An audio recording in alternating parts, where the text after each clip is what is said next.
Another technical point is that you'll be able to talk to the panelists through a Q&A session at the end of each panel. You've got subtitles as well in French, and you've just got to activate the subtitles on your screen as well. You can also deactivate, of course. And so we have everything is right. Everything technically is up and running now. But if you have any difficulties, please don't tell us in the chat, and we'll try to answer you as quickly as possible and resolve any issues you may have. So first of all, is now to move to the debate and to open this 2-hour session. I'm going to hand over to Laurent Grandguillaume, who is the president of TZCLD. Thank you, Sophie, and welcome to all of you who are joining us here for this 2-hour webinar. I'd like to welcome, first of all, the participants who've kindly accepted to participate here, their time to be with us this afternoon. I can see Mr. De Schutter is also with us, and I'm very happy to be able to open this session that we're having online, of course. Of course, and we'd like to really have a very rich European debate here, because we're all Europeans here, we're all European citizens, we're all mobilized for an experiment which is certainly taking place in France, but has been the inspiration for other projects, and the stakeholders do it in their particular way, with their culture and their history. And I think that constitutes the wealth of this product. And today, our university is united to support this fight for the right to employment, or the guarantee to employment. Perhaps the term that we can call it. I think it's very, very important that people who have been without a job for a long time, and that's that target population here across Europe. Obviously, there's talk in political circles about full employment, but the question of long-term unemployment, of course, receiving less attention. So this is a question which is very important, and we have people who have been unemployed for perhaps over 5 years, and so frequently the people who are our public here have been unemployed for maybe 5 years. Some have disabilities, physical and mental disabilities as well. So we have examples of territories which have succeeded in finding solutions for people like this, people who are in a situation of long-term unemployment. And we must always look for exhaustiveness to identify these people, and sometimes these people are not in the national statistics. It's we regret that we don't receive more support in this for this issue. In fact, because the budgets have diminished. In fact, they will diminish in France from October on. And the budget for 2024 will not, if it is voted as it stands at the moment, it won't allow a number of territories which would like to launch projects like this to actually conduct them, because a lot of territories would like to enter into this form of experimentation, and that's the fight that we're waging today. It's not a simple fight to wage. We have to be pragmatic in our action. We are experimenting, of course. We're utopian in a sense, but we try to act on a day-to-day basis. But in France, sometimes we're faced with logics, very sort of top-down bureaucracy, and that raises problems. That poses problems of how we can all work together in a social democracy, each having his or her word to say and to participate, to try and find collective solutions which allow us to include people in the widest sense. So I'm very, very happy that we have very, very experienced panelists today, people who are protagonists, stakeholders in the field, international stakeholders and panelists, because here in France, we welcome delegations, British delegations from other European countries, Recently, we exchanged with our Argentinian partners, and we received a delegation from the Australian government only this Wednesday, which was interested in the project that we're conducting. So, in fact, we can feel that there's a dynamic which is being created here, and with the tools that we have available for each and every one's territories, we are moving forward. We are making progress, and there are associations in France which support our projects. Emmaüs, Association Carmonde, for example, they France Handicap and other such associations. Um, they do support us, and we're very highly mobilized. And you can only win the fights that you wage. I sometimes I repeat myself. I say it very frequently, but you have to again take that advocacy, that message of advocacy to our governments, and try to hammer that message home that we really need to. There are many people who are stigmatized in society, and our challenge stigmatized for various reasons by various groups and corporations in society, and so it's everybody's, each and everyone's responsibility which is engaged here, and together with the social partners, we can put together. I'd like to welcome, of course, and the fact that we have the General Secretary of the Confederal Associations in Europe who are with us today as well.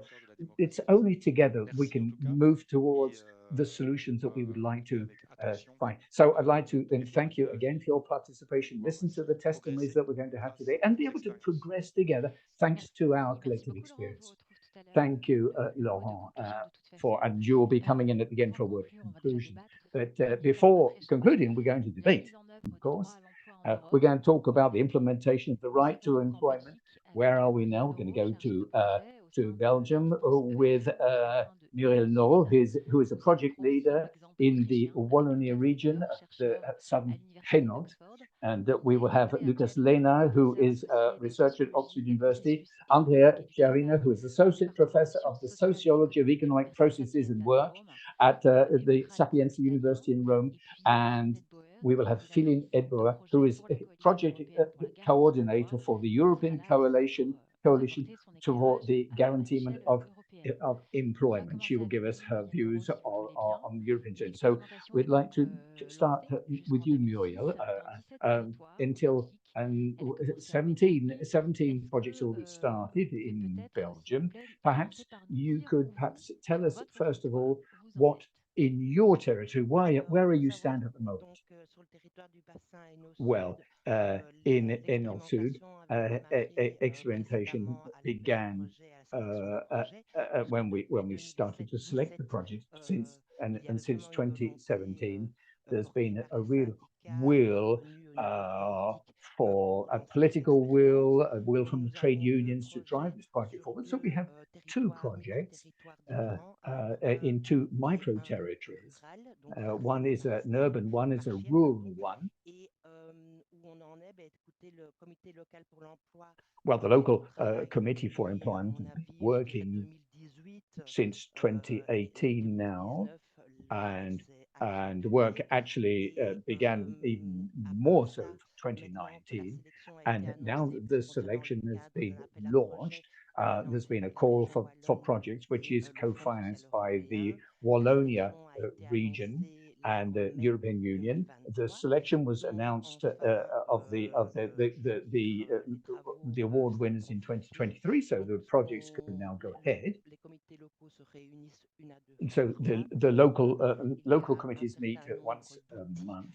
We're using a certain number of tools of governance, but also tools to be able to approach the inhabitants, to get knowledge at grassroots level, to see what's really happening.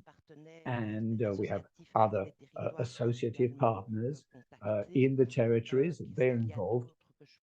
Who else can I mention?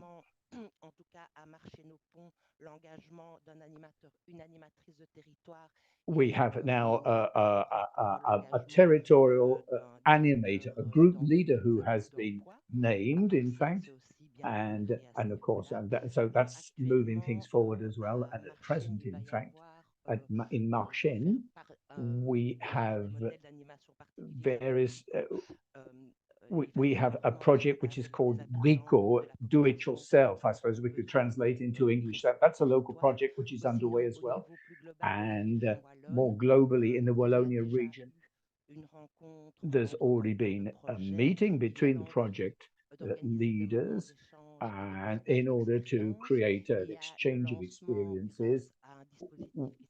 We've launched a project called Inscape to accompany project leaders, and they can also be followed by consultancy groups. And what recruitment of the people who are looking for employment? Have you actually done that? Are you actually recruiting people? Well, the trade unions will or are already contacting them for employment. So that's following its course. When you talk about experimentation, you talk about experimentation. Perhaps in Wallonia, will they all proceed in the same way? In Wallonia, what are the differences in projects? I mean, how would you characterize those differences? Well, I can't really tell you with details here, but it's certainly in the southern Hainaut basin in and near Luxembourg, a lot of projects are very close to the French philosophy here in an institutional context, which is of course different. Yes, you have a federal state in Belgium, of course, and you don't function the same way as France. That's right. In a sense, we're the pioneers at the moment in the southern Hainaut region. So I think certain projects are more advanced than others. Other projects have received the announcement of their receivability only at the end of May. So they're just really at the outset of the project. They're just beginning, really. So they're discussing these issues with local stakeholders. But in some other projects, the projects are really well on the way with these territorial animators, group leaders I was talking about. But I can't tell you where all of the projects are. Well, in France, it is a subject of discussion, and budgets have been earmarked for these experimentations. That there will be a sort of difference between what we would like to do and what the budget earmarked for it will allow us to do. Could you tell us a little bit about that for Belgium? Is the budget allowed for this? Will it be enough?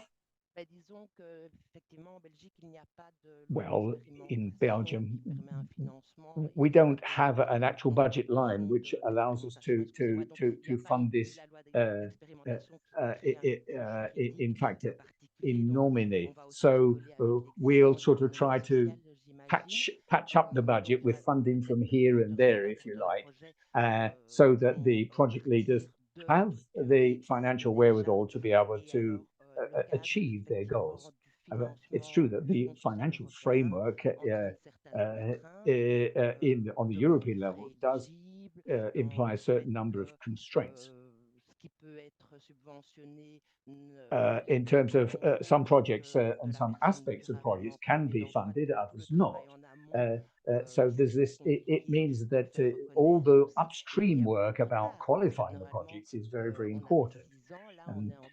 Now, so we've now been running for 6 years, of course. Now in 2028, and the budgets haven't been continuous from year to year. So we've had to sort of patch things up on budgetary level. And are you doing research as well? Action research? Well, yes, we would like to include an action research project. Yes, with university researchers. Yes, they are accompanying the process. Thanks to the implementation of this political accompaniment, we can share our methodological practice, but we're not yet at the stage where we're analyzing data. but I think this will perhaps come later on, and later we'll have the European Social Fund will perhaps provide funding for this. Well, yes, no, thank you for your testimony. Don't hesitate to come in. Will obviously be other things to say, and between all of you, you'll have various. You might have other reactions. In fact, the other panelists might have other reactions too. So in Marienthal, there is experiment underway. And so I'd like to know what's happening in Marienthal in Austria at the moment, and regarding the right to employment for the long-term unemployed. Thank you, Sophia. The project in Marienthal really started with the experience of some job seekers who were unable to find jobs, even if they participated in the most effective active labor market policies. Active labor market policies such as training, job search, wage subsidies are among the most evaluated and most developed projects in the world. And still, for a high number of job seekers, they are not able to create employment, which makes it for them a real pain to repeatedly participate in conventional training courses without having the chance for actual re-employment. And based on this experience of some job seekers, the project really started with a policy entrepreneur, Sven Hergovich, who was leading the public employment service at the time, in a way the Austrian pendant to Laurent Grandguillaume, who initiated the job guarantee in Marienthal, and together with us at the University of Oxford, planned and designed how the scheme should look, and then also our evaluation around it. And 3 features were really key in making this scheme for guaranteed employment happen. The first one is voluntary participation. So participants could choose whether they wanted to participate or whether they wanted to remain receiving their unemployment benefits. Second, participants receive a real wage if they choose to participate, a real wage that is collectively bargained in the Austrian system. And third, there is a lot of emphasis on meaningful employment, meaningful for participants themselves and their individual skills, but also meaningful for the community as a whole, to create some social and environmental positive projects that support the local community. Because the whole project is not about digging holes and filling them again, but actually creating meaningful employment.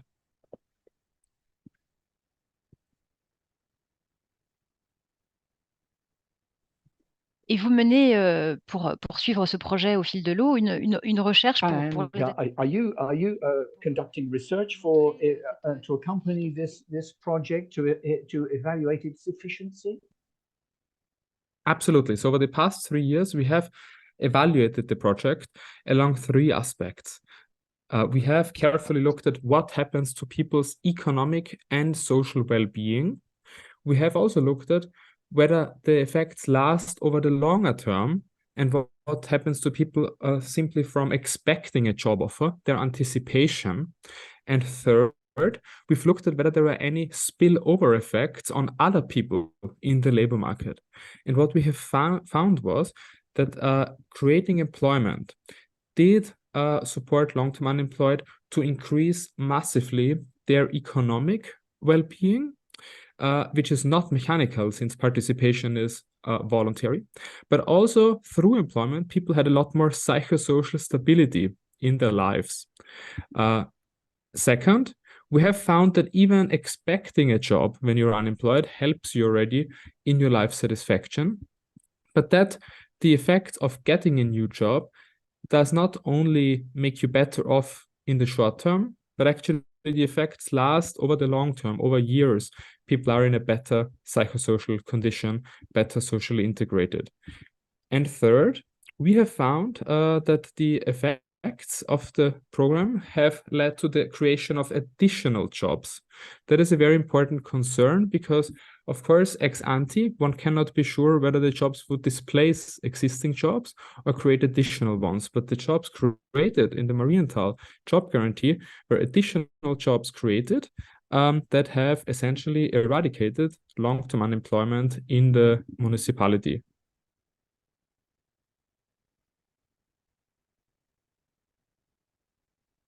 Est-ce que ces résultats positifs suffisent Can this à positive the result be sufficient to convince the public authorities locally about the interest to keep working on this project? Because you said there was a lot of debate in Austria about employment guarantee. So there is a lot of debate based on this project in Austria, but also at the European level. In Austria, at the beginning of the year, we were close to a large statewide rollout that had been negotiated of the program that is still being discussed. And of course, we would continue to evaluate the project to see its implementation over multiple regions, over from rural to urban settings, and would accompany that. But at the same time, there is a lot of interest from other countries, as from some of the other panelists here, that we've been closely exchanging, and from the European and international level, as some of the panelists here as well, Olivier de Schutter or Nicolas Schmit later on have been very active on these projects as well. So yes, in a way, the Austrian experiment is a comparatively small experiment, but it is designed to carefully evaluate its impact, which can benefit the whole wider community and interest on this topic. And therefore, I think it is very valuable actually to exchange with projects from other countries. And so we have learned a lot from other projects as well, and to continue this exchange. En fait, vous pensez que l'exemple autrichien peut donner, j'allais You dire, du think grain that the Austrian example can give food for thought in other countries that haven't yet started, just like we would like to start these no unemployment territories in other countries? We just fed some examples like in Italy. Do you think that the Austrian example could contribute to mobilize other countries which haven't yet started in this adventure? I believe so, yes. And some things that other countries can learn from the Austrian example is that actually what type of jobs have been created and can be created. Because of course it is a challenge to create meaningful employment through public employment projects. And some of the projects that in Austria were created actually were based on ideas from participants themselves that knew best what are the local community needs.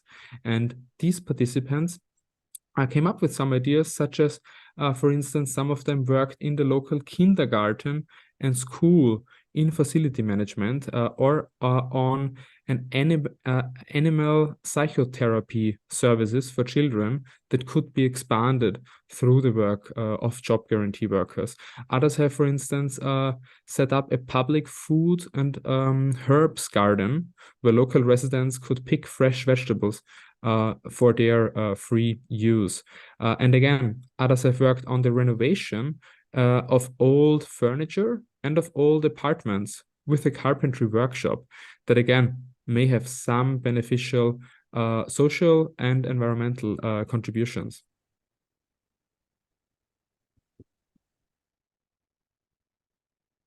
C'est ça, avantage économique, mais aussi bénéfice plus large pour la société. So economic advantage, but greater benefit for the community, and creating social link and doing things together. Okay, well, let's now move to Italy with you, Andrea. So you've set up these zero unemployment territories in Italy. Please tell about what is similar to the Austrian project in Italy and the French, Italian and French experience, please, Andrea.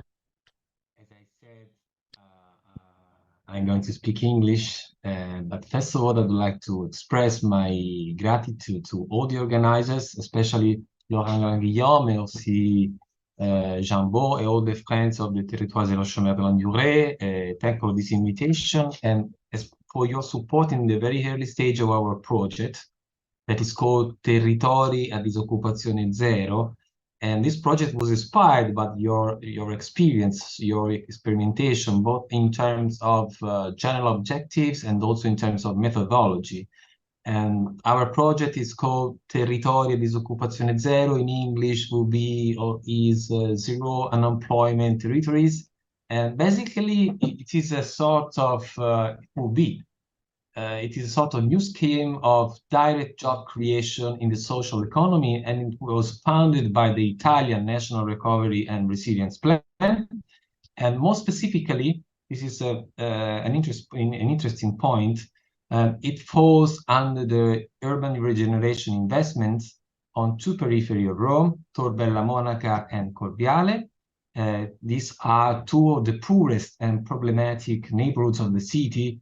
High unemployment, inequality, social exclusion, a high rate of welfare beneficiaries, and also a very low rate, a very low activity rate. And I have also to say that this is part of the urban regeneration projects that the new Italian government proposed to cut this summer in their revision of the National Recovery and Resilience Plan that was submitted to the European Commission. And let me say that I consider this is a very bad, wrong decision, because urban regeneration is much more than a process of physical renovation of buildings or urban spaces. Urban regeneration is also about strengthening the social cohesion and a matter of social innovation and new local projects to fight poverty as well as to create new jobs.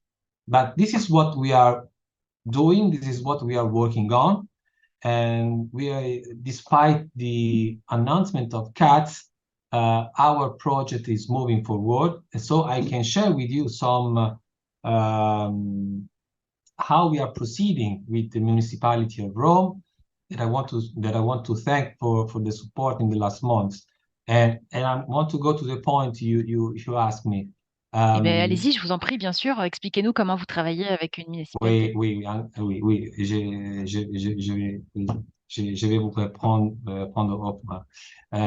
I think that what distinguishes the Italian project, our project, and maybe not present in other contexts, is that our territorial pilot projects are guided by the principle of co-design. And I want to spend 2 minutes on this because it is important, I think, to understand how we will concretely operate what we are doing currently. And the fact is that the new Italian law on third sector organization that was enacted in 2019 allowed third sector organizations that have to meet certain formal requirements to design, together with local administration, services that can be later managed and implemented by this same social organization. This is a very important point because this principle that is expressly recognized by the reform under the name of coprogettazione, this is the concept, coprogettazione, and it provides an alternative to traditional outsourcing and contracting out processes that often lead to low-paid work in outsourced services, especially in the local services. And this principle offered this opportunity to administration, to local administration, and also to third sector social economy organization, which are required, however, to share human and also economic resources to implement these services that are co-designed. That, in our case, also must also generate new jobs. So the point is to work together on welfare matters and also labor matters.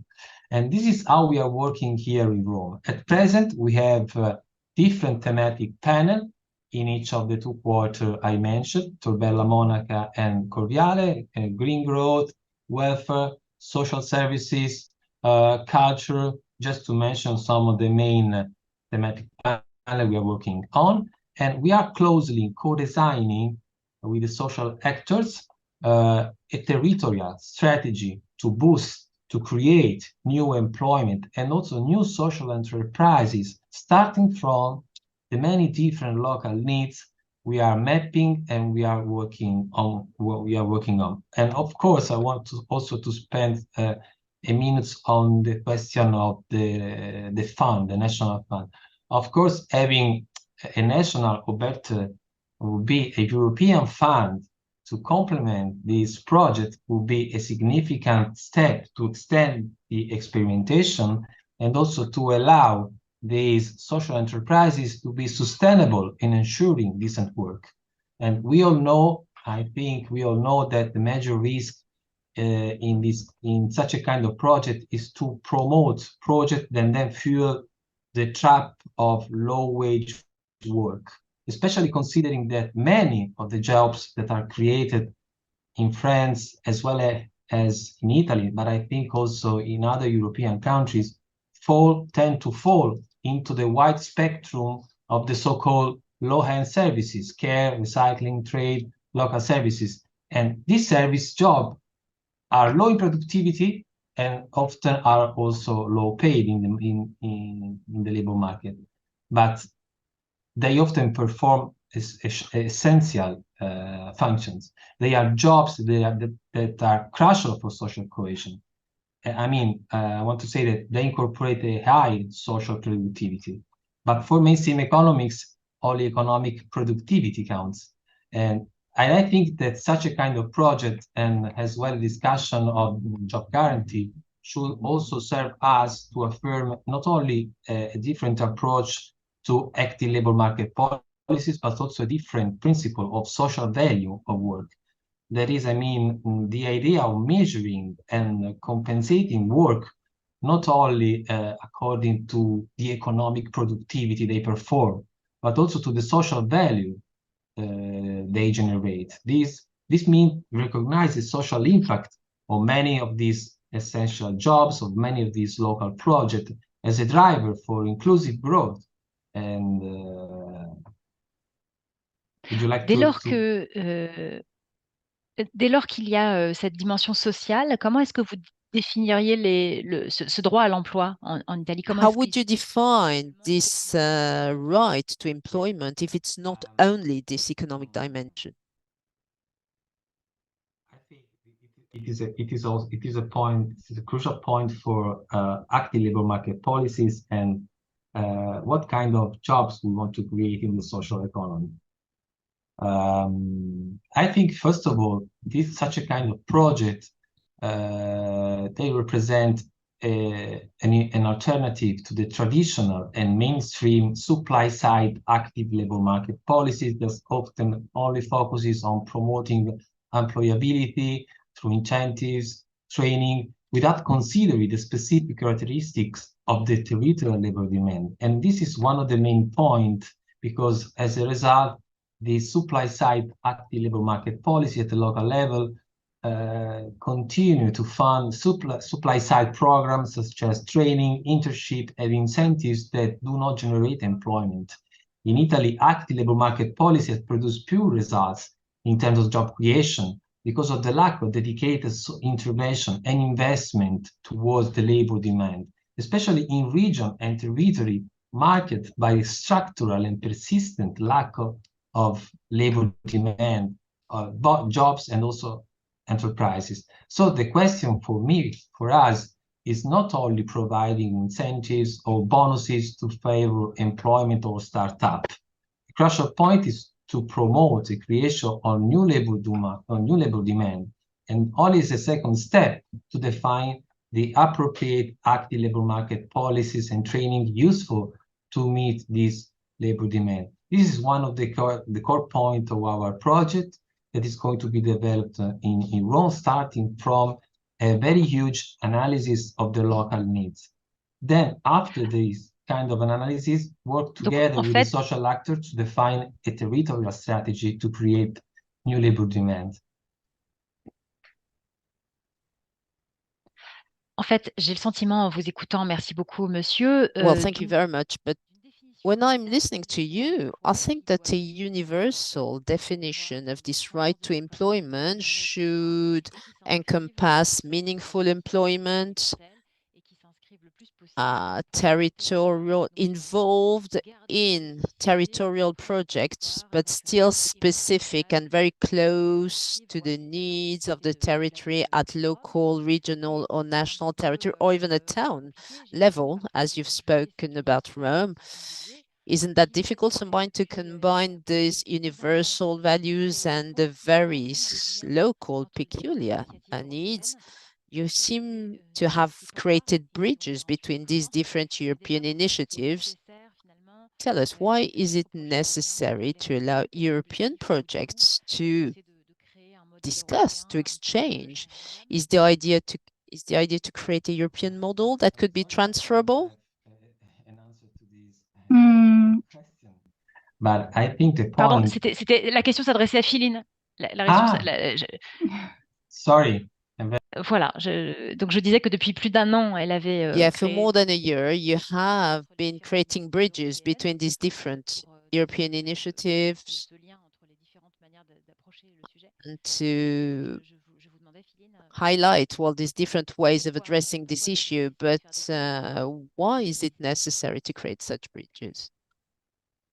Exactly, yes. So we are not looking for one uniform solution so that every job guarantee model in the regions would look the same, but we are rather serving as a platform to engage a knowledge exchange between local actors, academia, civil society actors, and from administrations, from politics, to build sort of best practice, but also just to start to get informed about what somewhere else is going on.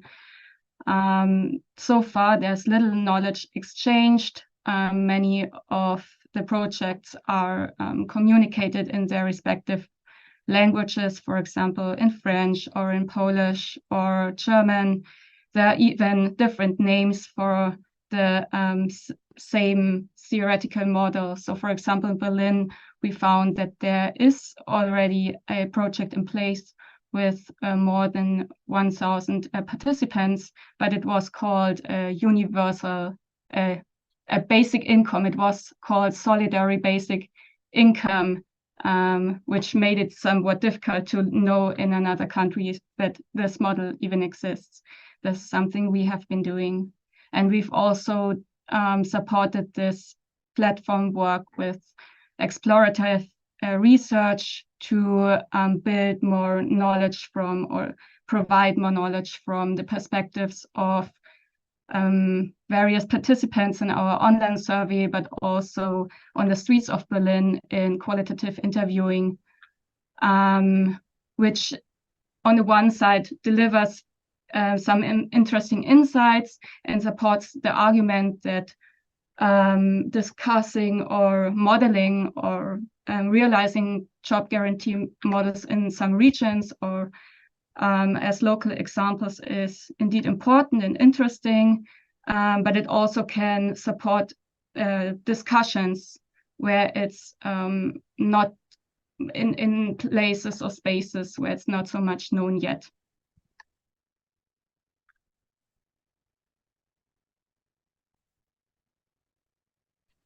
Et vous avez publié de premiers résultats de cette étude. Have you published the first preliminary results of this study? Exactly, yes. Yeah. Yes, 3 weeks ago, we published it.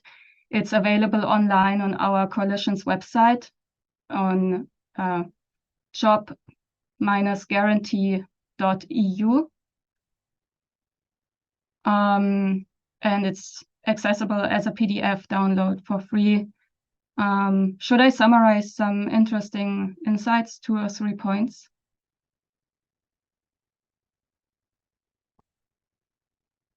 Yeah, okay. So one interesting insight was that we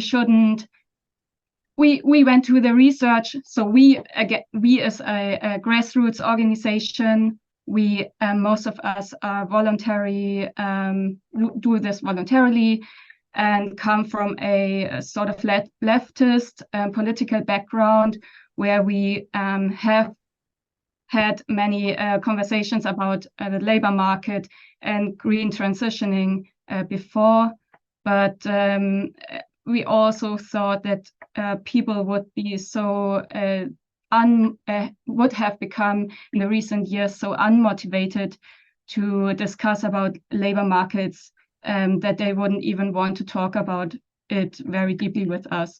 And this was proved wrong. So we indeed discovered that there is a great interest and hunger for discussing the labor market from a macroeconomic perspective and discussing constructive solutions. We found this in the online survey where we included a free text field section, and people obviously took time to report about their experiences, but also ideas how to solve it and what is most important, and provide this information and knowledge to us so that we can use it and bring change. So there is a lower level of frustration that we thought, and really a great hunger for constructive progress. And also in the qualitative interviewing in the streets and parks of Berlin, we found that people could tell us so much about their experiences and ideas how to improve the labor market. And also we introduced the idea of the job guarantee, the concept, to them simply as publicly funded quality jobs and that are guaranteed long time or forever. So the simple idea, and it was perceived with very much interest, but also with some skepticism how non-coercive it will be in the reality. So here again, it's so important to have the model projects in the local regions as proof that it can be realized non-coercively. Est-ce que vous avez remarqué des grandes familles de façons de procéder en Europe selon qu'on est... Have you encountered any sort of groups of ways of doing things, any sort of major tendencies in approach that you found in looking at various European countries? Are there any, major tendencies, major particularities, ways of doing things? So what we found, we didn't, I'm not sure if I got your question right, but I will tell you a difference across the European countries that was very different, interesting. So we had most of our participants in the online survey were from Germany and Italy. So we were able to make some comparisons between these regions. And what stood out, for example, was that participants from Italy who are currently living in cities reported a high interest or high consideration to move to a rural area if there was a program such as the job guarantee. People don't like living and working in cities. They want to move to the to rural areas. And in Italy, there were half of respondents said they would move to the rural area if there was such a quality guaranteed job. In Germany, this percentage was a bit lower, but still a fourth of respondents said they would move to a rural area if there was a guaranteed good quality job for them. Also in Belgium and France, where we had a larger number of participants, it was similar to Germany. And this is maybe an interesting insight that our work can add, because you in the local regions, you are making local experiences, but also what our motivation as volunteers is to remind about the macroeconomic potential of the job guarantee. So if it is not only as many separated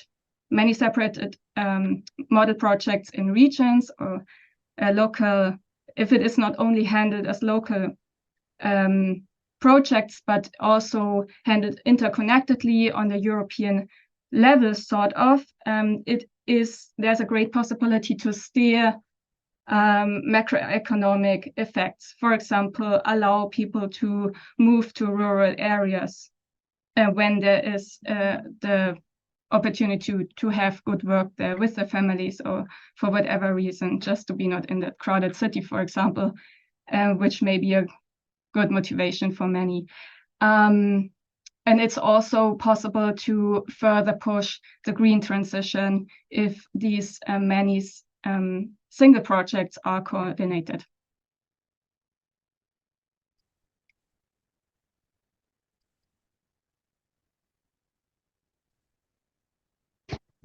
Donc, plus des oppositions finalement ville-campagne que vraiment pays. So a sort of a dichotomy, city, countryside. And thank you. And in the links that you're creating in the European countries, do you have an opportunity to talk directly between each other? Would you like people to be able to meet each other online and actually in person? Yes, so we are doing our work in cooperation with FEPS, the Foundation for European Progressive Studies, who, as far as I know, are still planning a meeting in person in Brussels. And we are planning another online event. So everyone who is listening and can keep posted by registering for our newsletter. I will type it into the chat in a minute. And so on the one side, we are connecting specifically between actors who are already engaging with job guarantee and doing this political capacity building. But also we are open for anyone who is interested in a topic and wants to engage with us as a grassroots organization or get some information, knowledges, or whatever you need. You can approach us and join this. Une façon de dire que l'Europe peut avoir une dimension tout à fait concrète. Merci beaucoup, So Philippe. Europe must have this sort of concrete overarching cooperation. Yes, thank you. And first question for you, Muriel Nouba, regarding the size of the territories in Belgium. Are they very much the same as in France? Or smaller or larger?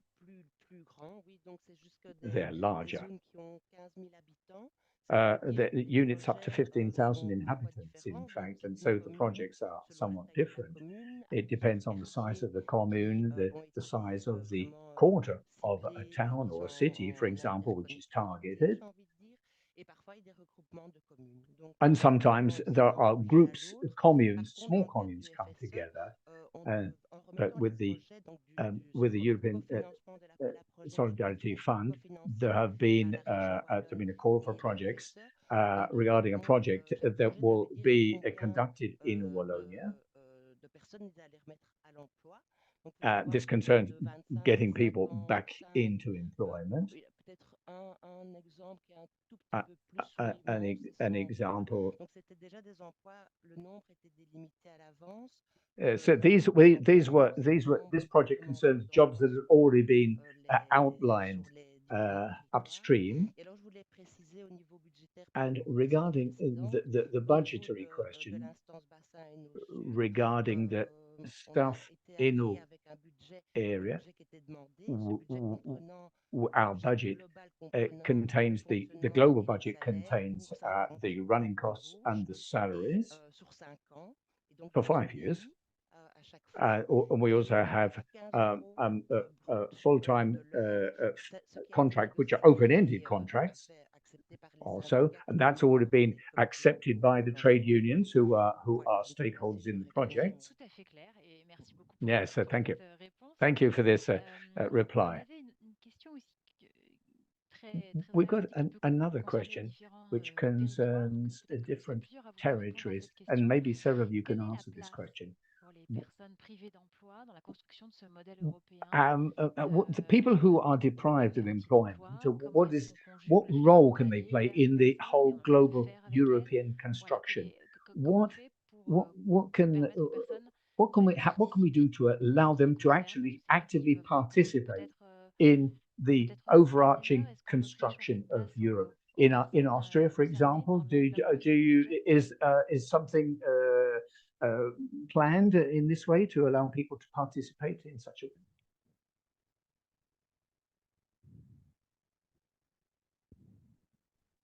way? In Austria, is there anything planned in such a way to allow people to participate in this overarching European cooperation?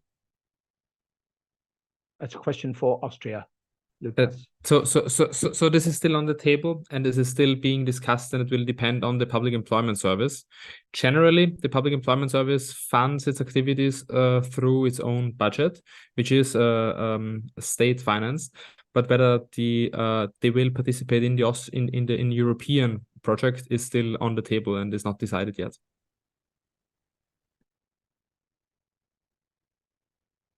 Et le fonds? Ils sont vraiment associés à la construction du modèle? And do they play a fully fledged role in the creation of the project? So the participants play a very active role in the creation of the project, which is run and financed by the Public Employment Service.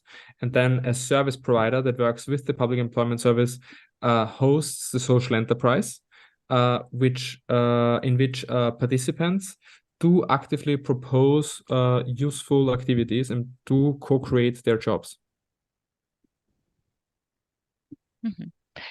Qu'est-ce qu'il en est, s'il vous plaît, Andrea Ciarini, en Italie? And Andrea Ciarini, what about the participation of individuals and how are they associated in these projects?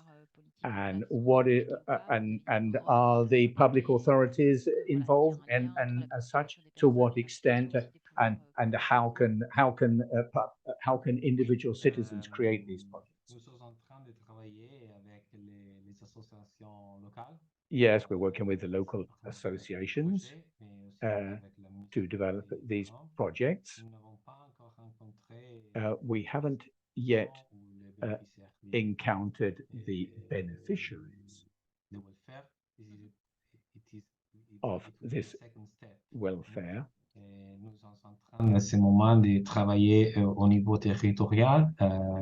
We're just working territorial at the moment, on the territorial level,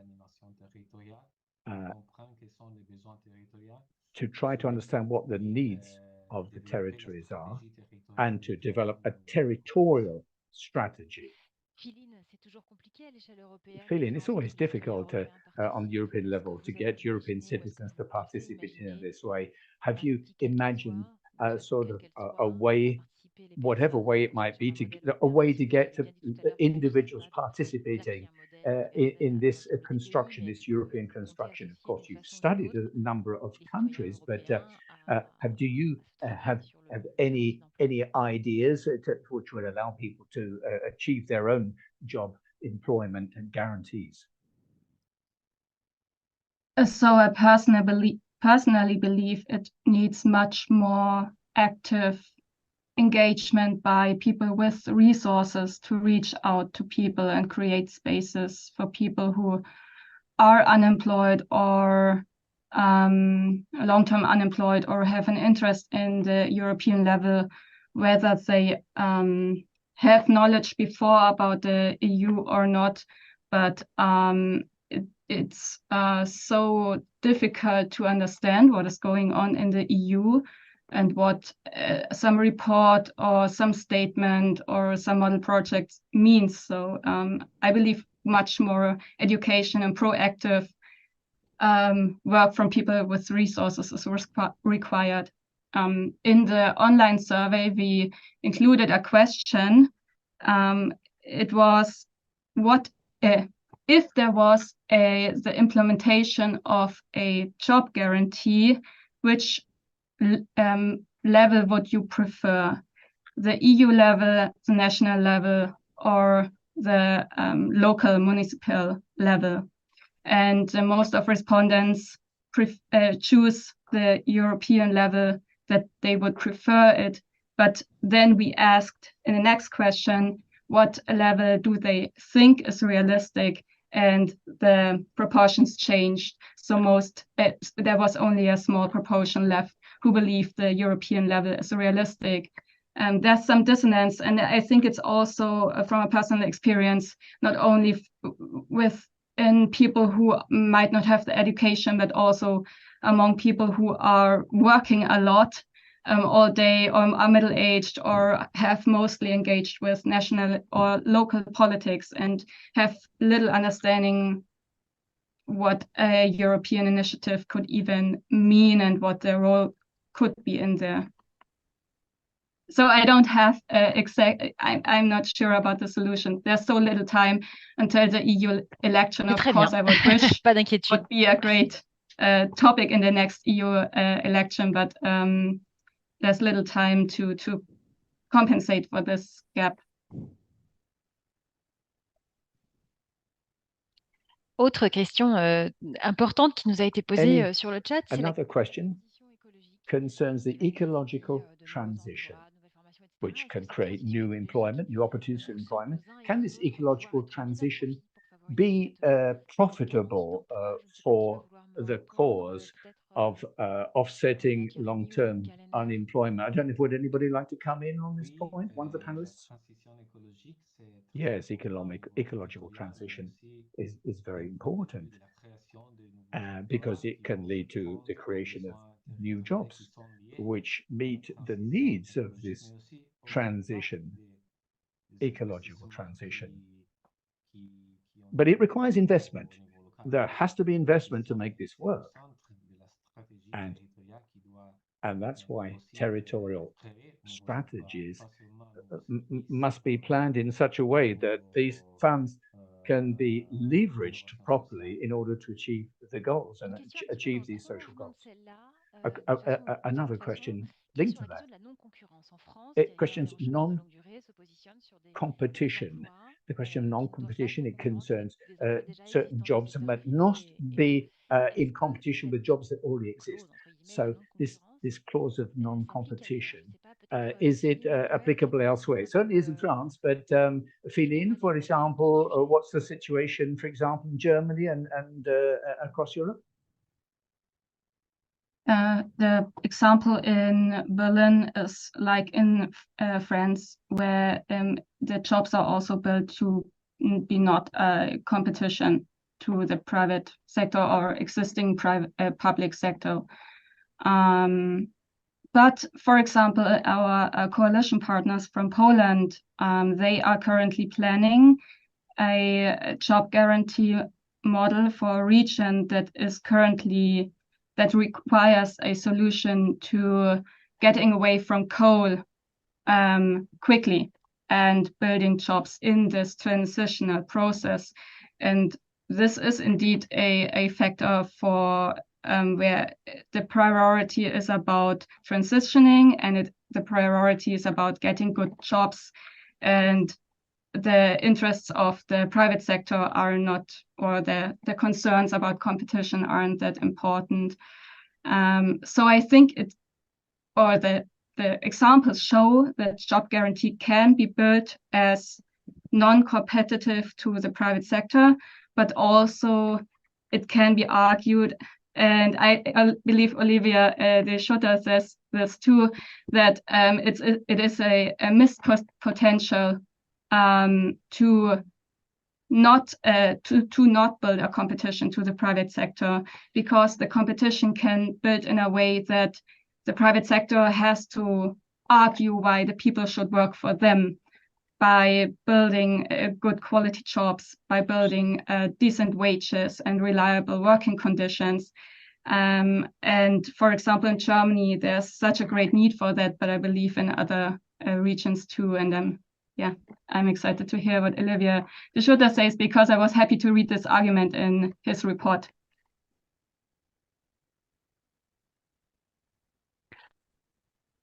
Lucas Lenner, sur cette question double de transition écologique et de non-concurrence. Lucas Lenner, on this question of economical transition and non-competition, what would you like to say about this? Thank you. I just wanted to add that we realize that there are so many activities that are currently not being undertaken in many of the communities. The job guarantee really provides the potential to actually bring people who are looking for work together with these unmet needs, and especially to facilitate the environmental transition. And so, for example, in our case, in Austria, there has been a lot of work on recultivating the public infrastructure and make it also more environmentally sustainable in greening public spaces.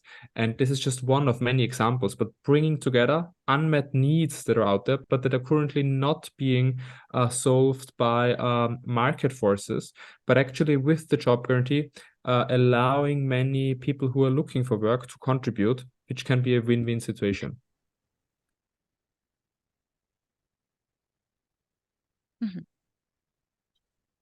Olivier de Scutter, vous levez la main pour intervenir. Je sens que vous allez me faire une habile transition vers la deuxième table ronde à laquelle vous participez. Vous êtes rapporteur spécial de l'ONU. Okay, we're going to be moving to the.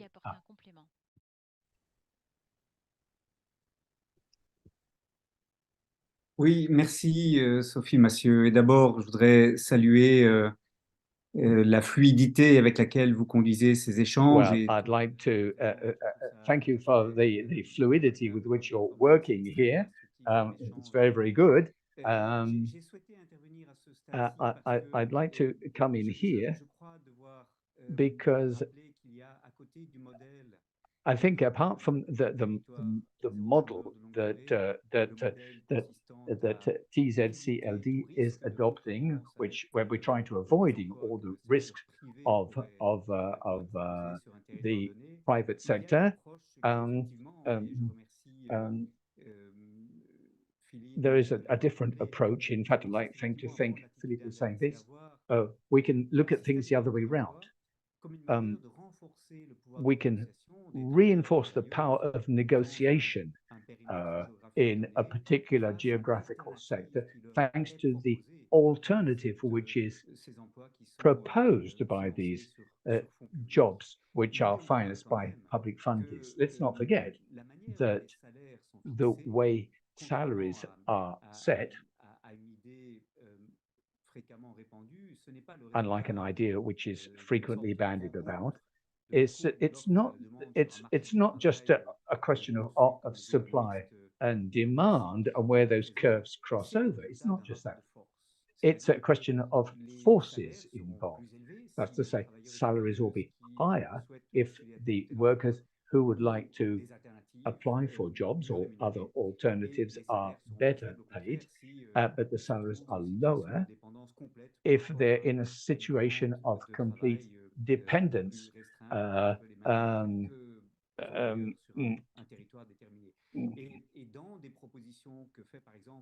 And what Nadia Neneva said for the United States, in many examples where we have a very informal sector, the job guarantees are a way of strengthening ties between workers and promoting the ability for people who are in the informal work sector to be able to strengthen their hand in the job market.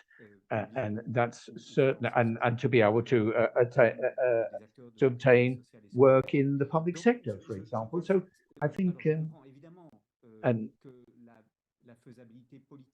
I know that the political feasibility of a system of job guarantees is difficult. The budgetary constraints have led us to a system of non-competition, but it's not the only system, and it will be very important to conduct a comparative study of the pros and cons of each system. So we'll now go on to the second roundtable. I hope you'll stay with us. Now, so we have Muriel Noro, you representing Belgium, of course, Andrea representing Italy, Lucas representing Austria, of course. And now we're going to know to the second stage now, the second stage of our webinar. So if you've joined us on time, we on the way, we've had simultaneous translation at the moment, and we have subtitles available as well. So yes, and then we'll have the second round table. So you'll be able to answer all the questions you would like to ask. the second stage, it concerns the right to employment for all. And so in this round table, we have a good transition. In fact, here we have Thea Yash, who is the Confederal Secretary for the European Confederation of Trade Unions. We have Yonaka Pole, who is a member of the European Committee of Regions. We have Aurore Laluc, who is a European Member of Parliament, member of the Employment Commission of the European Parliament, and Olivier de Schutter, Special Rapporteur from the United Nations for Rights of Men. We'll start with you, Thea Jacques, in fact. So what is a job that is properly remunerated? There was a time when the social partners were a little bit, unwary about this, and you in the European Confederation, you've been working on this to present indicators, criteria for work to make sure that work is worthy and decent. So can you tell us what these criteria are? And so where we then we talk about these criteria. Thank you very much for the invitation. And yes, I believe that already in the first panel, we very much heard the emphasis of creating not just any kind of jobs, but quality jobs. So we very much see a lot of ambition and a lot of potential in the job guarantee, the whole idea, the whole program, the whole initiative. We have been monitoring what was happening in different countries, and I thank very much all of the colleagues who have been presenting their experience. And indeed, the trade unions has been a little bit worried because we saw that in some of the countries, especially in France, trade unions were not involved. We were left out, and when it comes to the workers, of course, we believe that workers deserve to be represented, that they should have their voice, and this is what the trade union organizations basically do. And nevertheless, we also saw that not necessarily all of the jobs that were created were in line with those criteria of what is quality job. What was missing concretely is the provision to have all of the collective rights that have been fought for, so be applicable, so that also have applicable collective agreement relevant for the job that is being created. So we really believe that, yeah, the job guarantee initiative should allow all of the unemployed people to enroll in the program voluntarily. They should not be forced. This should not be consequencing in any cuts in their other benefits. And at the same time, once they do have a job, they should have all of the workers' rights, and they should have access to collective agreements, to collective bargaining, and of course have decent jobs. So yeah, when you ask me what is a decent job and what is a decent remuneration, so we are very happy that at the European level, finally we managed to adopt a directive on adequate minimum wages. So this is going to set up the minimum standard for most of the countries. We know that in some of the countries, they have statutory minimum wages, so the wages defined at the national level, but in most of them, they actually do not have it, but the wages are being defined through the collective agreements. And of course, the directive on adequate minimum wages, it's supporting the trade unions and social partners to agree on more and more collective agreements, because basically this is the role of the social partners to do so. So talking about the job guarantee as well, we cannot create another category of workers that would have different rights than other employees. They should have basically the same rights. This is very important for us as the trade unions. So also when it comes to the remuneration, if they're working in a certain sector, at least they should have, of course, the minimum wage, but we're not calling for this, not the minimum wage, but basically the adequate wage and the wage that applies for this sector, for these collective agreements if they exist there.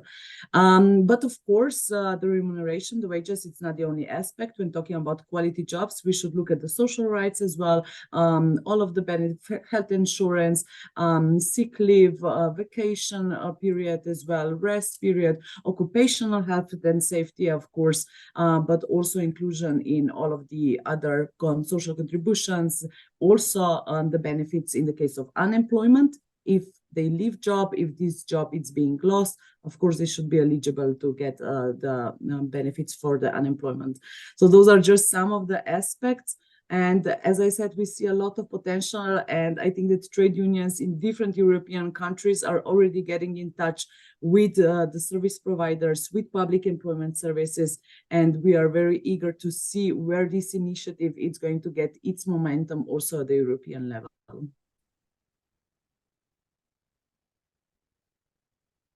Donc en fait, il s'agit d'éviter tout dumping social.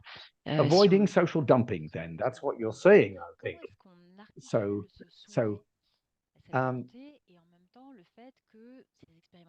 How can we combine this preoccupation, but also make sure that that the public finances can guarantee the objectives that you're setting? To make sure that, I mean, it's an economically viable model, sustainable model. Yes, definitely avoiding social dumping. Indeed, this is this is very important to emphasize. But as has been said before, like there is a potential for new jobs to be created. We have to be honest. There is a need in every local community, and especially looking through the twin transition that we're all going to face. So the digital and the green transition, the need is going to be there. And I agree with the previous speaker who said that we should not measure only productivity, but we should measure, you know, social implications, social impact of enrolling people in jobs, enrolling people in the labor market, and not letting them to be unemployed. So there has been several studies made as well, looking at the cost. And if you look at the overall cost of creating those jobs, this cost is lower than leaving those people in unemployment, because of all of the consequences of this unemployment, because of the all investment that has been done in those people through education, but also because of the other consequences. So such as, of course, greater health risk, mental health risk for unemployed people, social exclusion, unemployment benefits. So when we put all of this together, indeed, the labor market would be not only more inclusive and better, but it would be also better for the economy if we would bring more people to the labor market and if we would create more jobs. And the needs are there, as I said. But at the same time, it's very important to be cautious with what we're going to do with this funding. One of our criteria for distributing the funding is that we cannot fund employers who do not comply with the legislation, with the rule, who have, for example, been attacking trade unions or have been preventing trade union rights. And of course, we cannot fund precarity. So really, the jobs that we are creating has to be decent jobs. We cannot allocate either national or European budget that all of the taxpayers are contributing to into something that it's not sustainable, that it's maybe just a short-term solution, or that indeed could present a social dumping.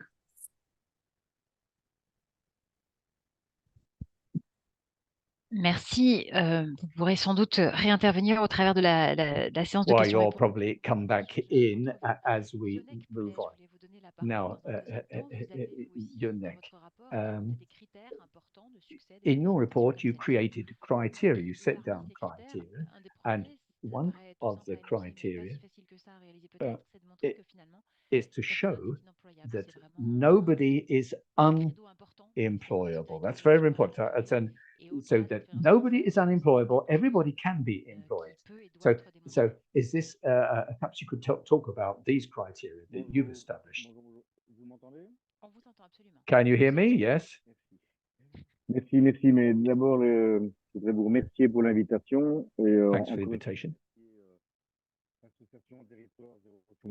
And thanks for TZCLD for setting up this webinar and for the sterling work that we've done until now, and to give me the opportunity to present our work. The idea at the beginning with this report was to demonstrate that nobody is unemployable and other solutions are possible. Sorry, microphone's very bad there. we have to shift from individual responsibility to collective responsibility. And that was the underpinning of the report I presided. And so we are still basically thrashing out the model. The middle is the underpinnings of the model are pretty well known already, but there are still other points which need to be established.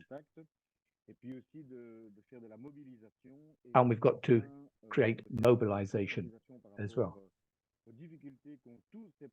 Because getting people to understand all the ins and outs, the difficulties involved in these projects is a major challenge. Understanding all the fine points of this model, it does take a sort of a pedagogical approach.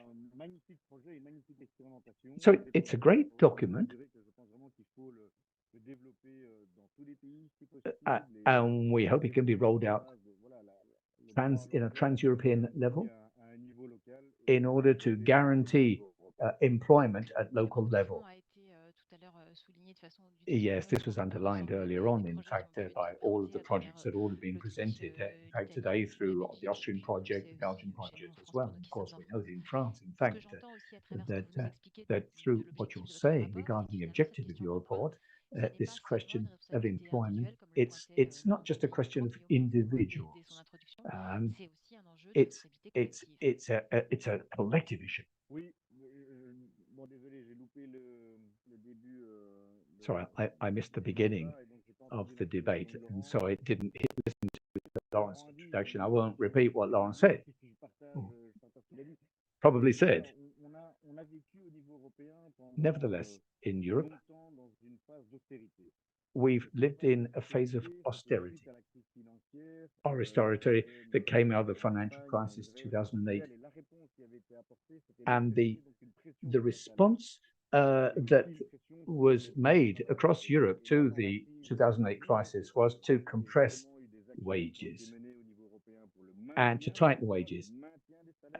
But what we need to do is go beyond that now, above and beyond the maintenance of salaries and the maintenance job. We've got to go beyond that.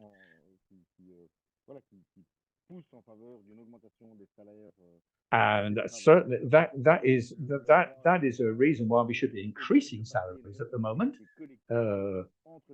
across Europe. And it's a collective responsibility for us all. We've got all the different representatives here. Sorry, his microphone is saturating out.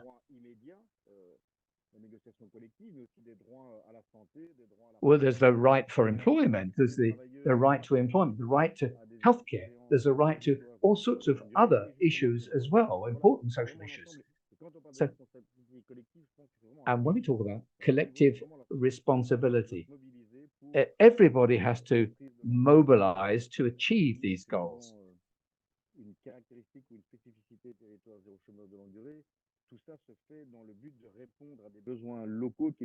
Sometimes the response is, many times, in fact, it's unfortunate, only local.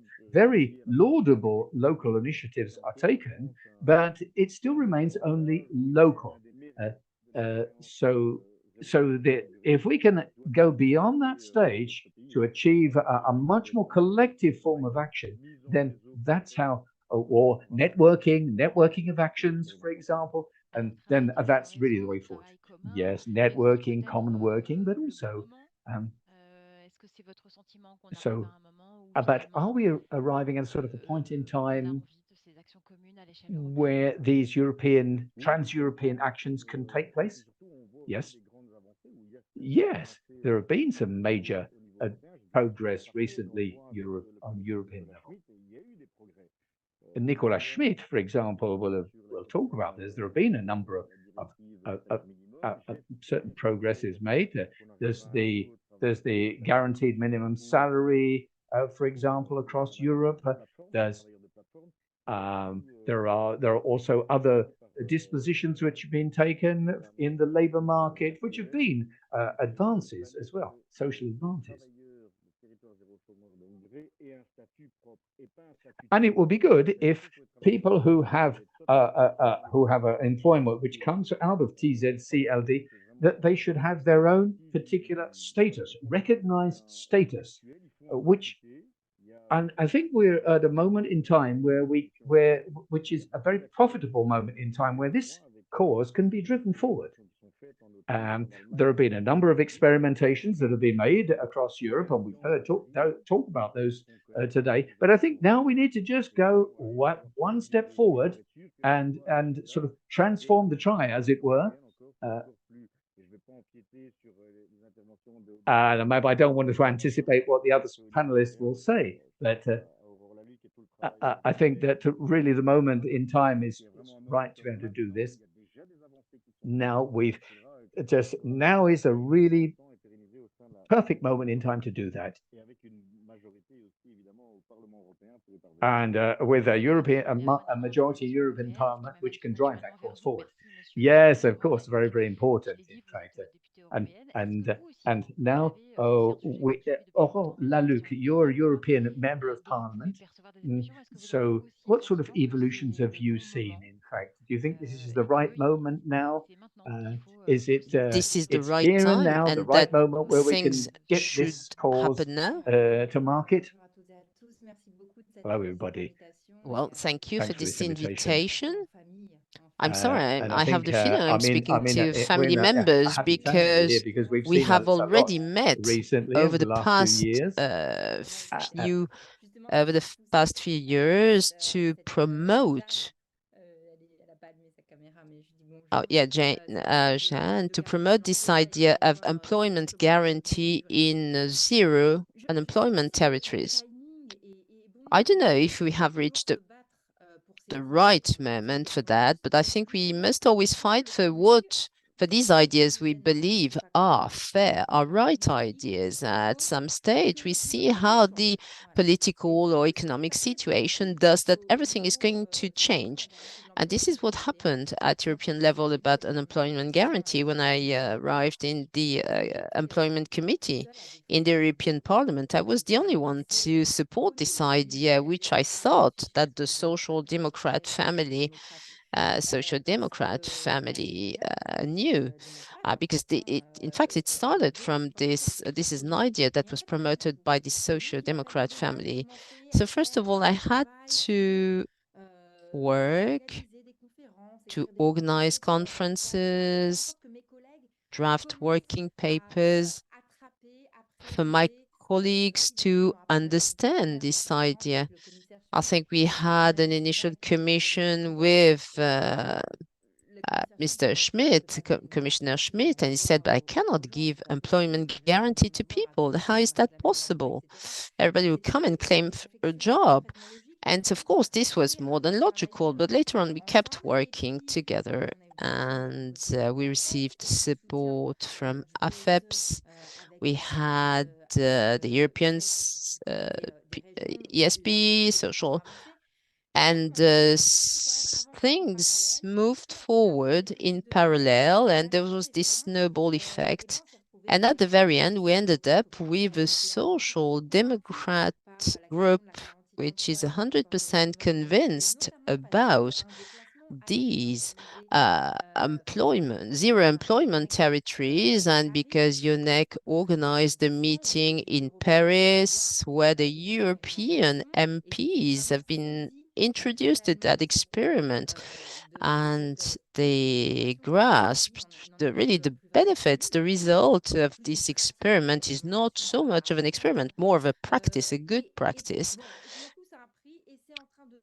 And now this is becoming something which is really a daily issue. We will have to keep promoting this idea, fighting for those zero unemployment territories. And Commissioner Schmidt will say that 23 million euros is not a lot, but still, it was already a good funding to support such experiments. Is that the right time? I don't know. But anyway, something is happening.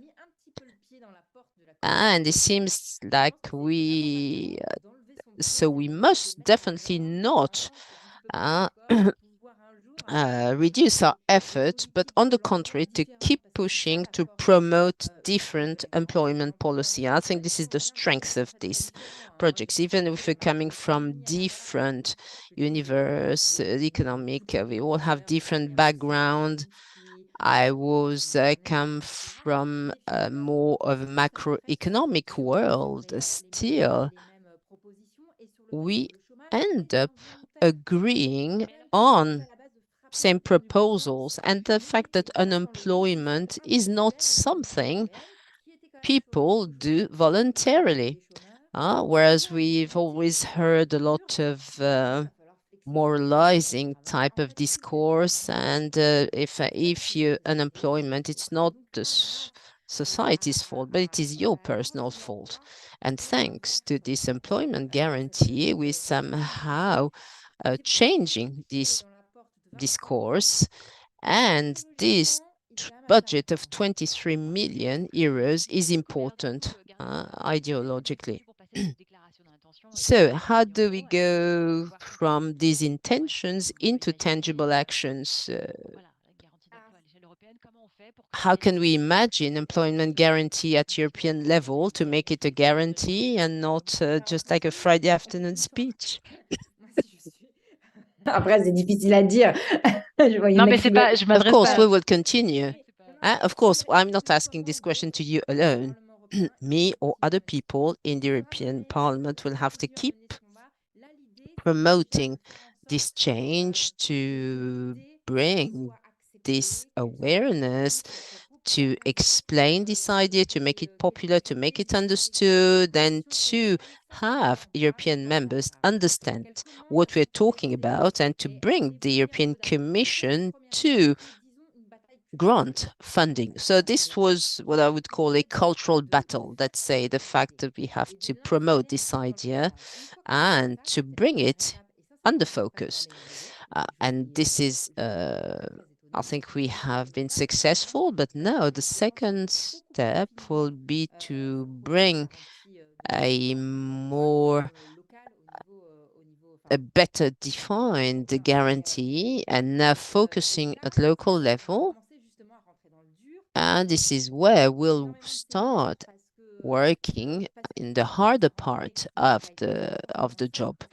It's not always easy because, of course, experiments, it's different, but the practices are different, but the territories, of course, are different. The countries are different. When speaking of employment guarantee in Poland, when they have to take, of course, ecological energy transition into account, shifting from coal into something which does not exist yet. So, of course, the model that's likely to work in Poland will be completely different from a model that has been designed for coastal areas in France. So we will have to see how initiatives that may extremely specific to a territory can match with some broader initiatives in other countries. And of course, this is the phase we're entering now, and we have all worked around the table. We have published lots of books, reports to work on all these features, and we will now have to enter in the harder part of the job because we all have completely different institutional systems. This is what we saw with AFEBs, where we would need employment guarantee. We may not necessarily have the institutions or the stakeholders likely to do that. So we will need to carry out very precise, solid studies to keep moving forward and to make employment guarantee a real employment project. We often hear that citizens are not so much connected to Europe, but of course, if we bring this employment guarantee, this will have a real Europe will be a reality for those people. Thank you. We will now move with you, Olivier de Schutter.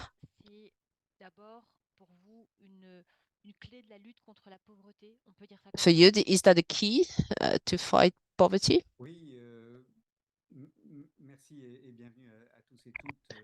Yes, thank you to all of you who are joining us for this second part of the discussions. This is the reason why I was interested, because I have to bring information to the government, to the best tools to fight poverty. And I wanted to bring some new tools, some new projects to the governments, and to no longer see long-term unemployment as something part of a fate, but something which is not normal, abnormality in a society where many key needs are not met. When speaking about care to young children, elderly people, people with disabilities, speaking of ecological transition, maintaining public areas, a lot of tasks must be provided and valued again.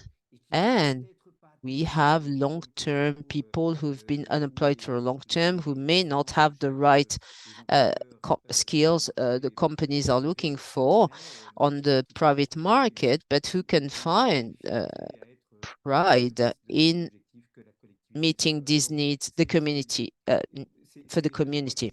Je dois dire que je suis un grand admirateur des expériences qui sont conduites I admire all the experiments conducted in France with zero long-term unemployment territories or at other levels in some European countries. But when you look But when we're looking at what's happening in the countries of Southern Europe, they have experienced remain modest when we look at the impressive, or some countries, even the world, third world countries. Yes, it certainly is true. These are subjects which are overarching, north, south, across worldwide. There are so many other experiences that come from other countries whose economies which are perhaps not as healthy as ours.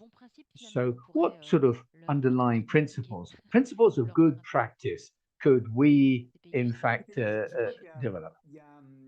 Examples from the south. Because there's mutual nourishment here. In fact, when you talk about in southern countries, where the emphasis is to develop programs like the New Deal, in the States, and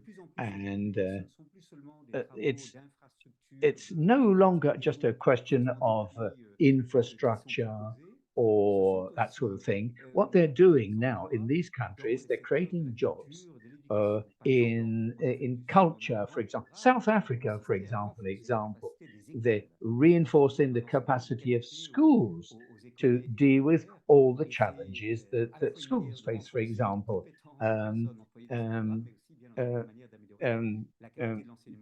So to improve the quality of countryside. So we need to improve these ways of doing things, but another source of inspiration is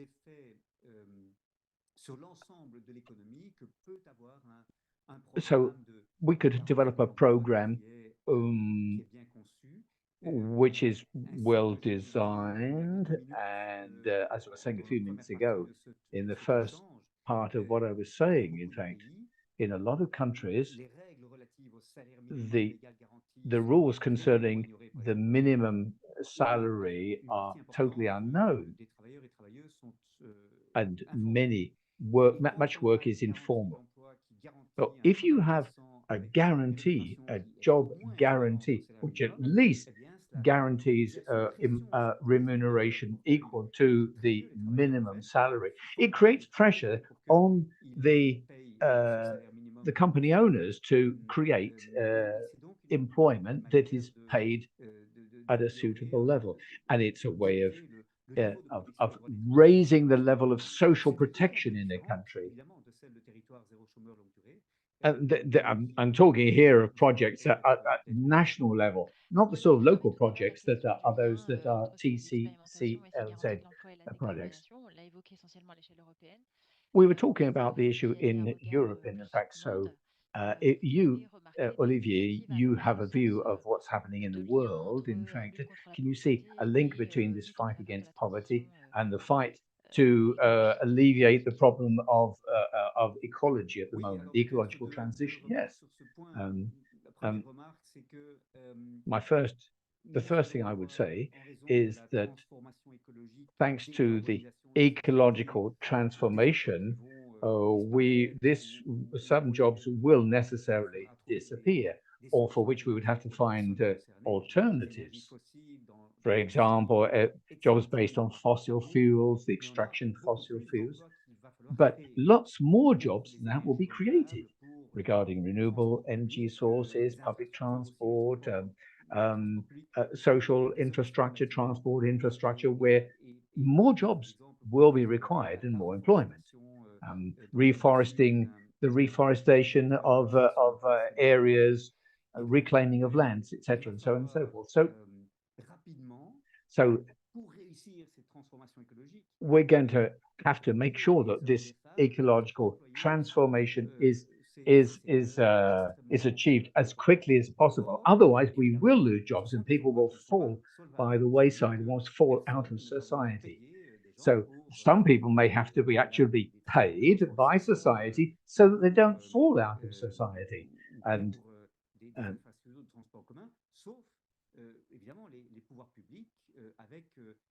the public authorities will have to earmark the funds necessary for this to happen. It's simply a social necessity. And so we have to invest in programs which promote large-scale public works projects, and some of the projects some of the jobs that we have at the moment cannot be delocalized, and it's not desirable to delocalize them either. So the ecological transition represents an opportunity to be seized at the moment. It's a challenge, but it should be looked on as a source of inspiration. The question of financing is a major problem, of course, for some countries, and I think one of the main challenges is to know how we can create these jobs.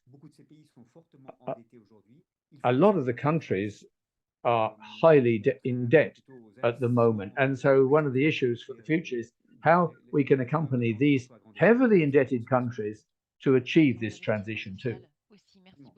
Yes, thank you, Olivier. We take a few questions now. For Thea, a question for Thea.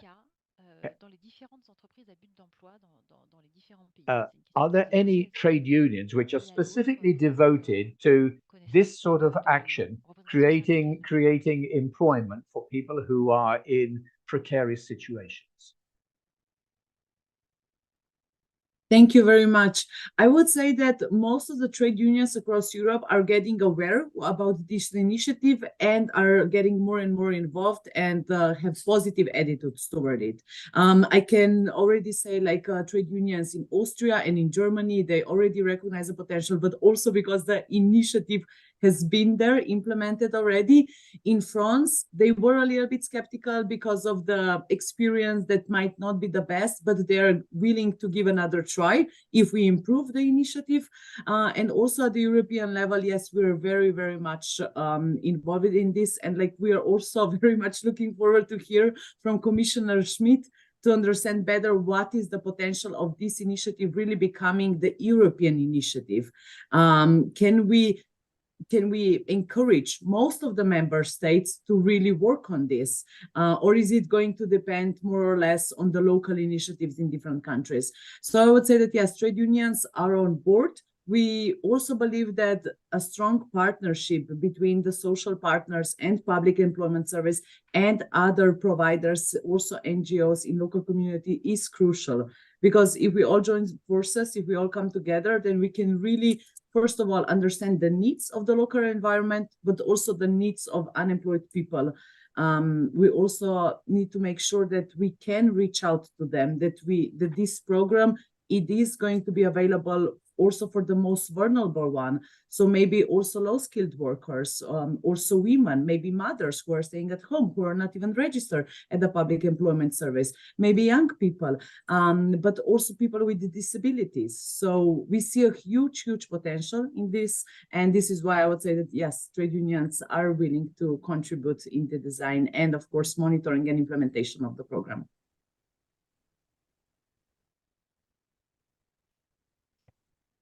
Autre question peut-être toujours pour vous, madame.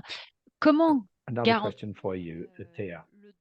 le volontariat des How personnes can we make sure that the people who are chaque volunteers have all the adequate social cover and medical cover, because they're volunteers?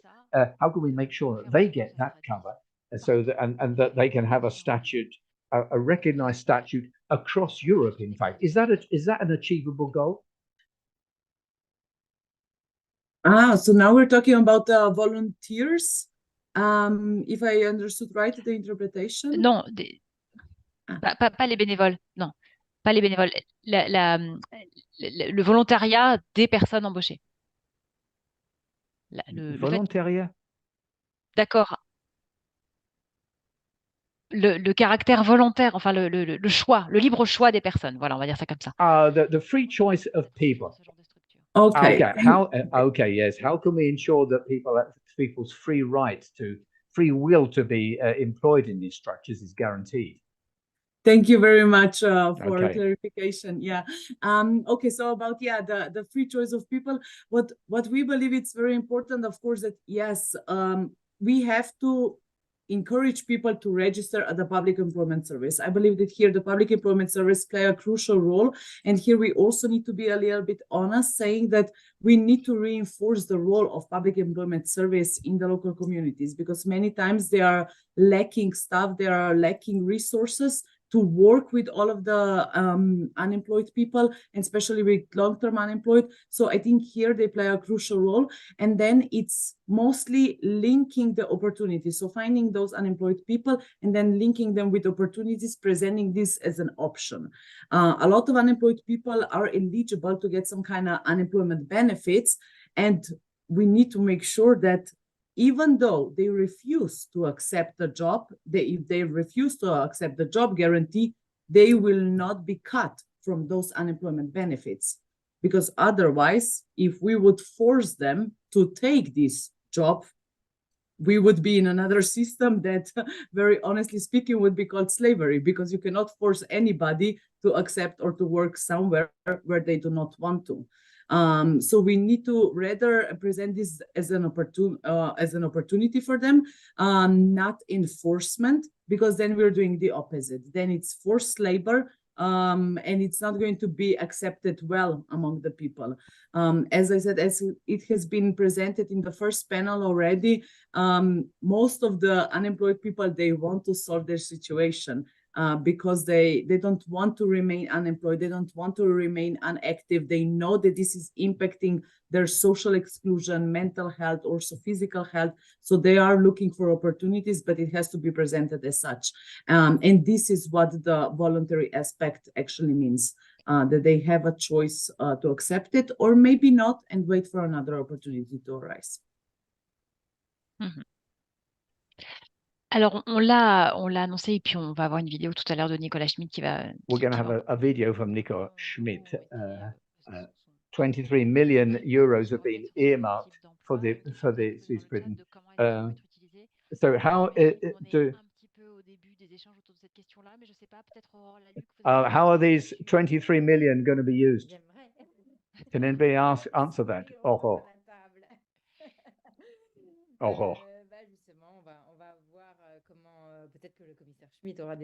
Well, we're going to see how Commissioner Schmit, he'll be talking to us in about 5 minutes' time. In fact, but we'll see how that pans out and how that money will be used. of course, people are wondering, of course.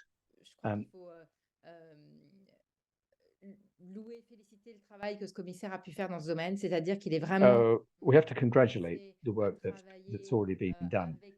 We began to work with him when we began to work with him. Immediately, his open-mindedness struck everybody, and he really rolled up his sleeves and really got to grips with the problem together with us.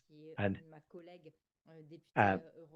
Vincent Kinjus, my colleague, European colleague, who's in charge of this dossier as well, she also has been working very much together with Nicolas Schmit, and things are really going much better than at the beginning of the program when we didn't really know where we were going. So we have to pursue the activity. You begin small, and this leads to greater things thereafter. So we've got to change the way we think of access to work, this whole question of access to work, and we were talking about that in the first roundtable.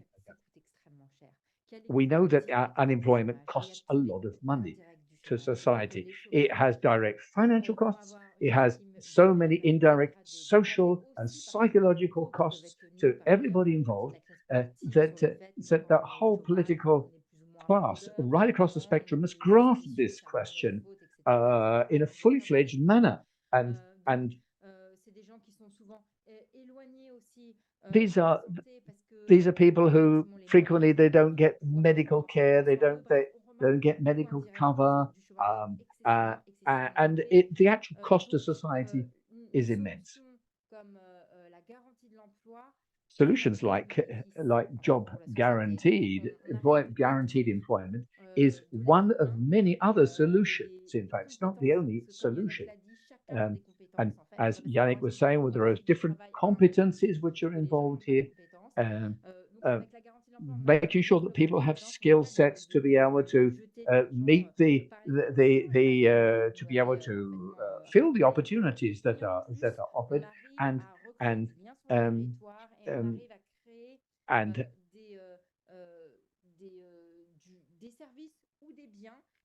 we need to be able to create services and needs which are not just supply side driven. In fact, and I hope that we're going to find a consensus, an overarching consensus, which covers the whole political spectrum. Yes, for everybody be able to, all the political stakeholders being able to speak each other. So how politically can you create how are you going to create this sort of overarching dynamic? We're only a year away now from the election, so how can you create this dynamic? Well, we're going to get to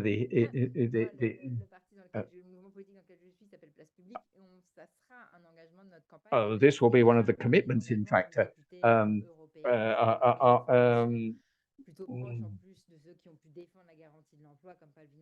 Guarantee of employment. She's speaking extremely quickly. We're trying to do what we can.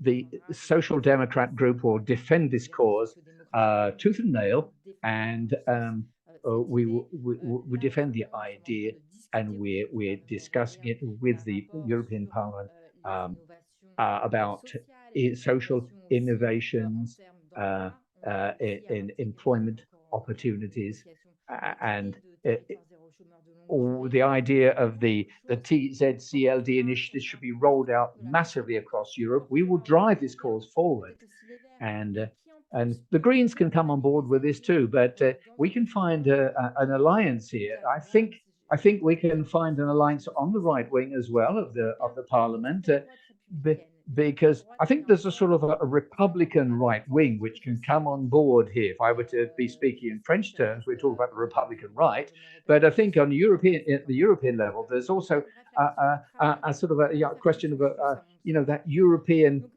feeling, that sentiment which could lead to this sort of alliance.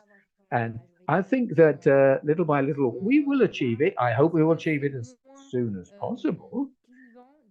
But we want to avoid avoid any sorts of dissent within our own wings. Of course, that's very important. We've got for you, Yannick. Could you, given the importance of rolling out this policy, should we think about a public-private partnership to fund this?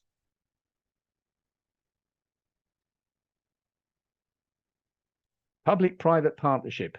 What about that? Désolé, j'avais du mal à remettre le micro en marche. Alors, financement public-privé. Public-private partnership. Well, je réfléchis. Let me think about that. Oui, en fait, je dirais, ça dépendra des expérimentations. Well, it will depend on the results of the experimentation. We need support from all sides. I think, obviously, the state public financing leads the dance here. I think, but we will need at some time to call upon foundations, other sources of funding. It may be private funding, of course, yes. And if you look at all the different experimentations underway and finish, we could call upon private funding, and the private sector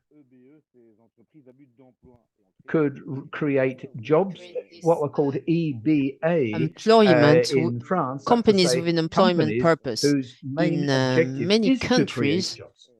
the question would be, and So how could we yes, I give think we a need to fair salary to these workers? In France, law provides for that. This is not the case in many countries, and the workers' salary is very often defined by public authorities. And 100%, or sometimes there can be some state subsidies, but sometimes it's usually very complicated. So this would require huge means, and so I'm not certain that the private sector will want to take engagements on such financially heavy projects. But I cannot speak for all the countries, but what we know is that all these experiments need support from public authorities, and they have not yet reached some kind of economic balance. So somebody has to subsidize and to bring this additional funding. So of course we can call in the private sector, but I think there are two essential points which reinforce each other. So we need to keep convincing about the value of the model, being able to explain what it is. Since I participated in the Committee of Regions, I've been invited to a debate organized by the European Social Council. But I think we fight to try and find this public funding, and we will need this all the more. So much so that all the experiments from phase 1 of the project will change people's lives, and this may change also the point of view of those local communities, and we might have this virtuous circle where more initiatives will bring in more funding. Thank you. Yes, you would like to say something about this approach to public and private co-funding?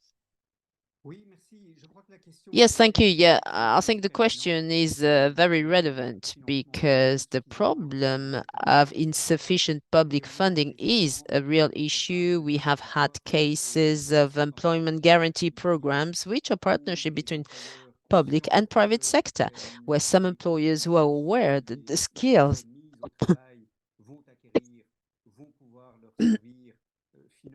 la mise au travail de ces chômeurs et chômeuses de that longue people durée. will need at work, these employers will fund training of these people, hoping they will be recruited by the companies.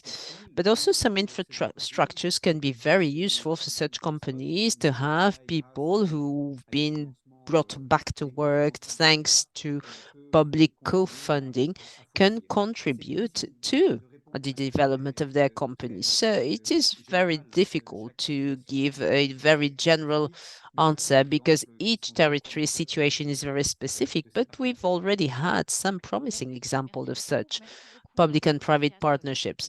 So I thank the four of you very much. So we will now remain in line, and so we have a session of... Oh, we have this video that was recorded by Nicolas Schmit to tell us about the viewpoint of the European Commission. And thank you. And after this video, we'll have a word of conclusion by Laurent Grandguillaume. Well, let's watch Nicolas Schmit. Mesdames et messieurs, le chômage de longue durée a considérablement diminué dans l'Union européenne au cours de la dernière décennie. Pourtant, en 2022, pas moins de 5,1 millions de personnes étaient sans emploi depuis plus d'1 an. Ce chiffre montre bien qu'un trop grand nombre de personnes ne bénéficient pas encore de la reprise en cours et restent sans emploi. La situation varie considérablement d'un État membre à l'autre. Par exemple, le chômage de longue durée est de 7,7% en Grèce et de 0,5% au Danemark. Le chômage de longue durée a des conséquences sociales désastreuses pour les personnes concernées et une incidence négative sur la croissance et les finances publiques. C'est l'un des principaux facteurs de pauvreté et d'inégalité dans nos sociétés. Nous attaquer à ce problème est au premier rang de nos priorités politiques. L'année prochaine, encouragée par des membres du Parlement européen et convaincue par les bons résultats obtenus, la Commission dédiera 23 millions d'euros dans le cadre de l'initiative Innovation sociale plus du Fonds social européen. Il s'agit de soutenir le transfert et l'évaluation des projets zéro chômage de longue durée dans l'ensemble de l'Union européenne. Nous voulons ainsi faciliter la reproduction et le développement de solutions socialement innovantes. Par ailleurs, la Commission prévoit également de soutenir les États membres en mettant en place un processus structuré d'apprentissage mutuel, en lançant une étude visant à recenser toutes les initiatives existantes dans ce domaine et à évaluer leur impact, leurs forces et leurs faiblesses. L'initiative offre des possibilités d'apprentissage mutuel, de renforcement des capacités et de mise en réseau aux autorités de gestion du FSE et autres acteurs de l'innovation sociale. Les initiatives zéro chômage de longue durée peuvent constituer une étape importante pour les groupes vulnérables dans leur retour sur le marché du travail.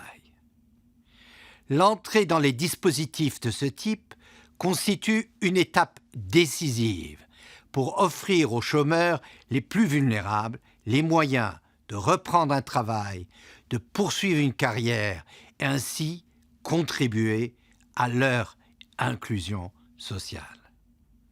Ces initiatives s'appuient sur des partenariats locaux dont nous connaissons l'importance pour créer les conditions propices au développement de marchés du travail équitables et efficaces. Et le lien avec l'économie sociale est évident. La proposition de recommandation du Conseil relative au développement des conditions cadres de l'économie sociale aidera les initiatives de type zéro chômage de longue durée à bénéficier d'une plus grande visibilité et d'un meilleur soutien. Pour conclure, permettez-moi de féliciter une nouvelle fois l'association Territoire Zéro Chômeur de longue durée pour avoir été précurseur dans cette expérience qui a modifié la vie de tant d'Européens.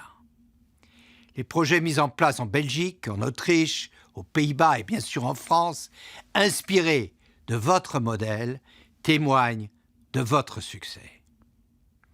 Il est temps de continuer à partager les bonnes pratiques entre États membres, en s'inspirant les uns des autres, afin de permettre à ces initiatives d'avenir de prospérer. This roundtable. Thank you to all the technical teams who ensured the perfect functioning from all different places in Europe. And Laurent Grandguillaume, I will give you the word for conclusion. Well, thank you, Sophie. Thank you to all of you for your testimonies, participation, and this time we have shared all together helps us to progress because we always learn from each other. And we're extremely happy, of course, about this announcement by Commissioner Schmit. There's been a lot of progress made thanks to the action of our European member parties, members of parliament, Aurore Laluc, and other MPs who participated in promoting this project, and the unanimous vote that supported the project and supported the report by Yonek Polé. And of course, this was a source of increased dynamics. So I thank you for inviting us at this European Summit in Porto. And that gave me the opportunity to talk with Commissioner Schmit, and this very positive and fruitful exchange. And we have seen his determination to keep supporting us in France, but in other countries. And there are many different experiments based on different cultures, but all these actions are interconnected to support human dignity, whatever the countries and territories. So we need to keep merging in our different actions, despite our differences, and with the support of the stakeholders of social democracy in Europe. We also need the support of all the social partners in all countries to make sure human beings always remain at the center of our priorities. We want the jobs that are created to be to give people dignity and to allow people to have dignity in their work and meaningful jobs, we've said, and a decent salary. So we thank Andrea, the researchers, Lucas, many think tanks that have been working on these issues. We have a lot to learn from these researchers, these academics and intellectuals who are observing what is happening and who, from their observation, bring food to our action.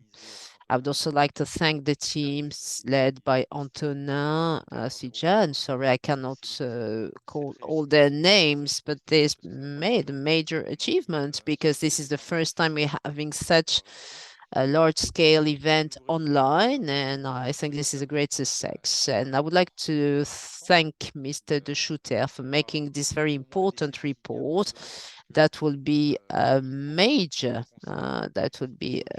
major proposal for the decade to come.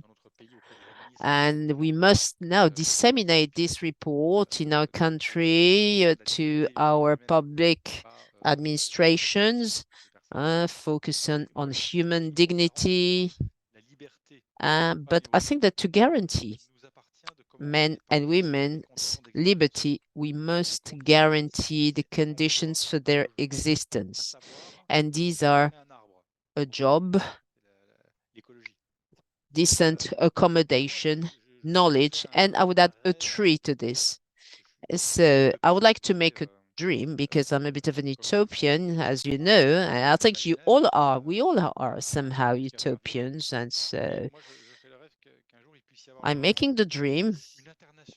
I hope there will be an international foundation of people working in this sector. Let's say all these progress leaders, people interested in human dignity, whatever the country, whatever the conditions, welfare state or not, whether we're in the north, south, east or west, to encourage all these people to exchange. Thanks to technology, we can now do this. So we must exchange, learn from each other in order to bring in a positive dynamic and hope in the words that we have been the work we've been doing. So this can only be very positive for the great ideas, whatever their name, whatever we can call this, what we've done together. And so this is why we're extremely grateful to all of you for your availability, your involvement, and I hope this will continue in Europe, but even beyond European borders, and that we'll be able to maintain these exchanges to learn from examples coming from the South, as Mr. De Schutter mentioned. They can be a great source of inspiration. So let's be the leaders of generosity, but not of pride, and let's be open to all initiatives in favor of progress. Thank you again for being here today. Thank you for participating and listening to us. Eh bien, merci à tous. Ce webinaire se termine. Merci Well, à thank tous. you to all of you. This is the end of this webinar. And thank you for participating. And so keep working together. And thank you for to our moderator. Thank you, Sophie. Bye-bye. Thank you, Antonin, so our director, general director. Bye-bye, everyone. Thank you. Bye. See you. Bye. Thank you very much. Thank you very much. Bye, see you. Bye bye. Bye. Ciao Andrea, grazie mille per tutti. Grazie mille a voi. Grazie mille. Ciao, Bye. grazie. Ciao. Ciao.